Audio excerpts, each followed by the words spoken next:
Selamat siang, kami dari kelompok 6 akan mempresentasikan materi dengan tema Teori Perdagangan Internasional Klasik.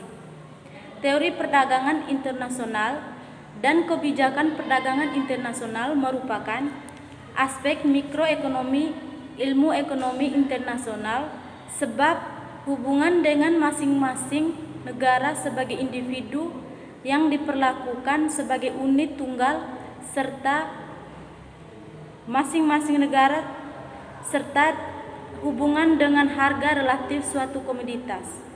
Di lain pihak, karena neraca pembayaran berkaitan dengan total penerimaan dan pembayaran, sementara kebijakan nasional indeks harga umum, maka kedua hal ini menggambarkan aspek mikroekonomi ilmu ekonomi internasional. Teori-teori klasik. Setiap teori-teori dalam ilmu ekonomi selalu didasarkan atas asumsi-asumsi tertentu. Demikian juga teori-teori klasik dalam perdagangan internasional didasarkan pada jumlah asumsi sebagai berikut. Dua barang dan dua negara. Asumsi ini memang sangat menyederhanakan permasalahan dalam perdagangan internasional sehingga jauh dari realitas, apalagi zaman sekarang ini di mana negara yang tertutup atau tidak melakukan sama sekali perdagangan dengan negara-negara lain, praktis tidak ada kecualian hanya Korea Utara. Namun dengan asumsi ini, dasar pemikiran dari teori-teori klasik dapat lebih mudah dipahami.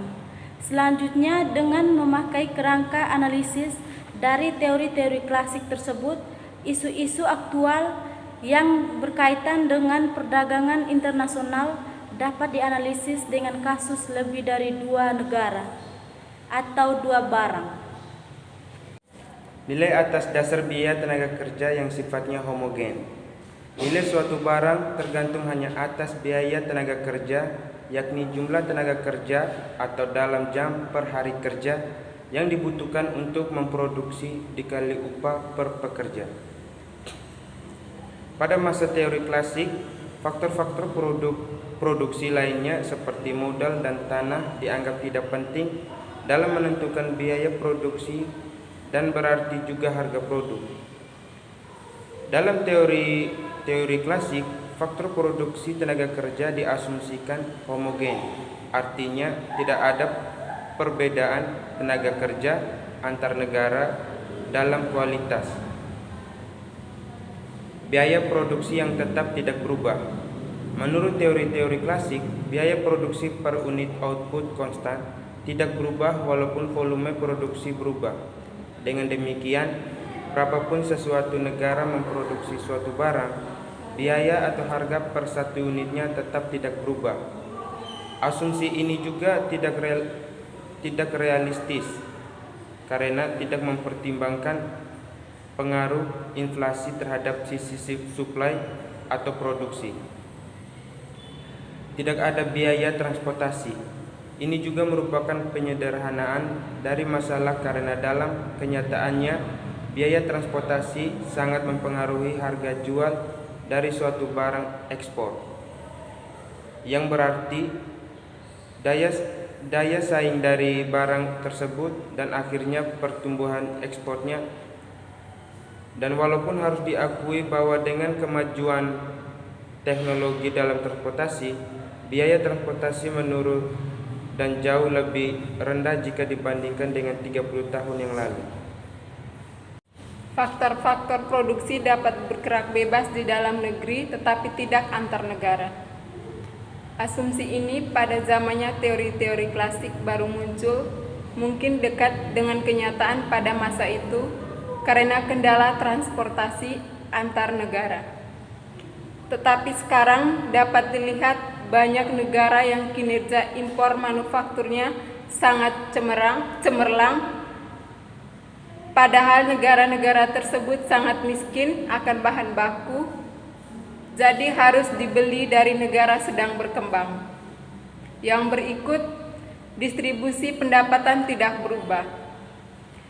Dasar pemikiran dari teori-teori klasik adalah bahwa perdagangan dunia bebas akan memberi manfaat yang sama bagi semua negara yang terlibat, yang tidak mengakibatkan perubahan dalam distribusi pendapatan antar negara dalam kenyataannya atau tidak demikian, karena dalam perdagangan dunia ada pihak yang dirugikan dan ada pihak yang diuntungkan yang disebabkan oleh kondisi yang berbeda antar negara berbeda. Tidak ada perubahan teknologi. Ini termasuk asumsi yang sangat penting dalam arti perdagangan dunia sangat ditentukan oleh teknologi. Buruknya ekspor dari NSB dibandingkan dengan negara-negara maju lainnya, salah satunya dikarenakan ketertinggalan NSB dalam teknologi.